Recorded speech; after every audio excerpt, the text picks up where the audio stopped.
First time ko makakatikim ng hand-tossed noodles. Dumayo kami sa Makati para mag-food adventure. Yun na kasi talaga yung nilulook forward ko every weekend.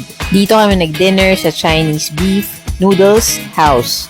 Open kitchen din sila, pwede mong panuorin yung pagluluto and yung paggawa ng hand-tossed noodles. Wala lang ako naabutan gumagawa ng hand-tossed that time. And then ito na yung mga in-order namin, yung braised beef noodles. Ang sarap ng broth niyan, parang layered yung lasa. Unang higop, malalasahan mo yung beef, and then next yung herbs, and then spices. Yung beef, napakalasa and napakalambot. Masarap yung noodles niya, yung bite niya medyo on the softer side. And then next naman, itong mixing beef. And then we also ordered itong steamed chicken with chili sauce. Nasarapan yung girlfriend ko sa hand-tossed noodles, pero mas gusto niya yung mas firm. Ako naman nagustuhan ko yung mas soft yung bite niya kasi parang mas nagiging light siya sa chan. Pagdating sa broth, pareho kami na reaction, masyado kami nasarapan. Tinry ko din with chili oil, ang sarap din. And then itong mixing beef, ang interesting niya kasi malamig siyang sinerve. Ako natripan ko siya. Malasa, tas may kasamang bell peppers, and ang lambot ng beef. And then itong steamed chicken, nasarapan ako dun sa peanuts, tas may cucumbers, tas may onting anghang, malambot na meat ng chicken, although mabuto lang. Masarap siya and medyo unforgettable. After niya, nag-dessert kami sa 9 fresh desserts.